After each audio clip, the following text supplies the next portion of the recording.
UPIU is UPI's program for journalism students worldwide.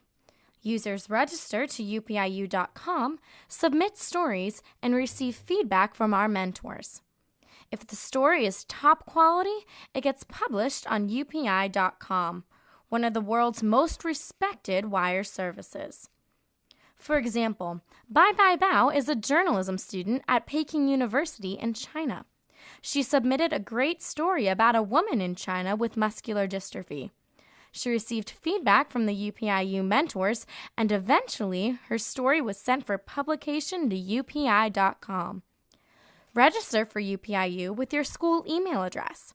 Activate your account, check your junk mail folder if you do not get an activation email, and accept your group invitation. Please remember to join the group or you will not receive feedback.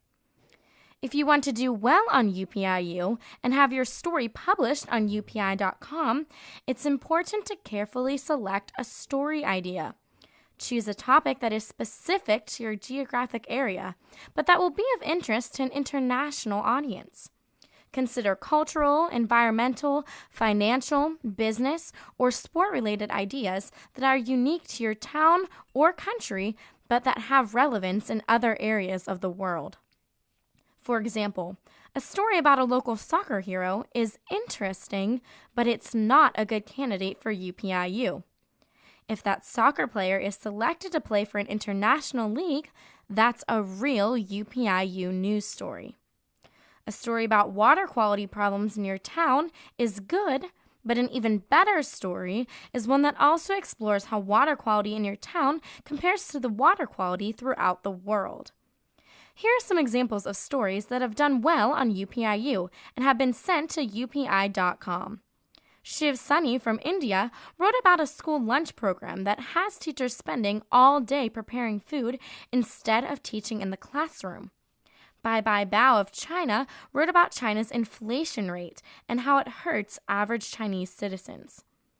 Another story we like is from Ratnendra Pandey in India, who wrote about a family that owns 15 cell phones but no toilet. Even with the international angle, be sure your story idea is focused. Your story length is at most 800 words.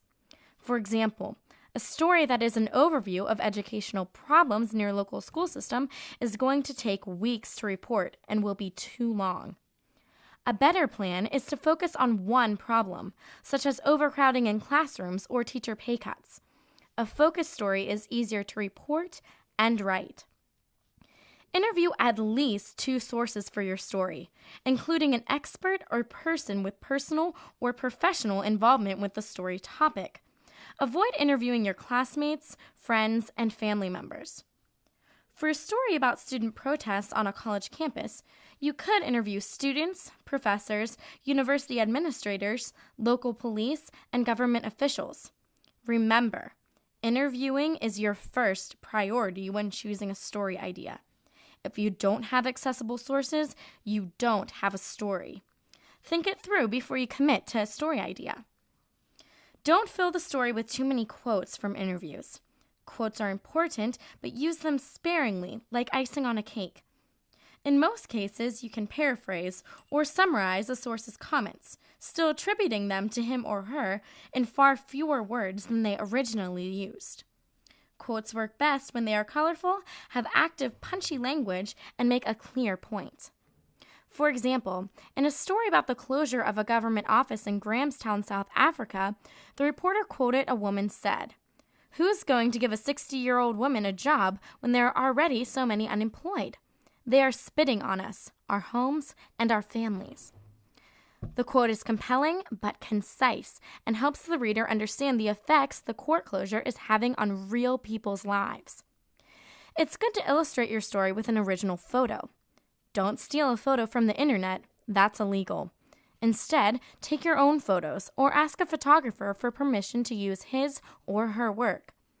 If you take your own photos, be sure to get close-ups on your subjects' faces and not the backs of their heads or backs. Try to focus on 1 or 2 main items in each photo.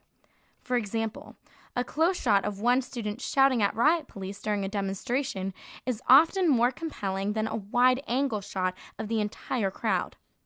Be sure to get names and contact information for the people in your photos. You'll need it to identify them in your caption later.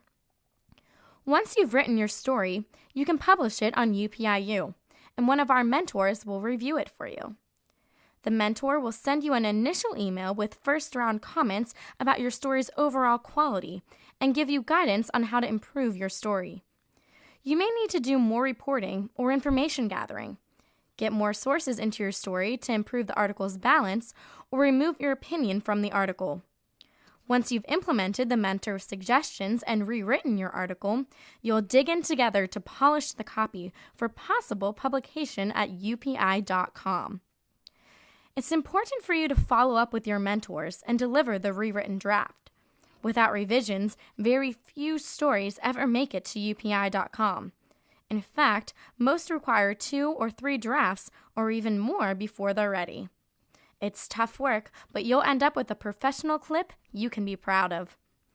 Thanks for your time. We look forward to seeing you on UPIU.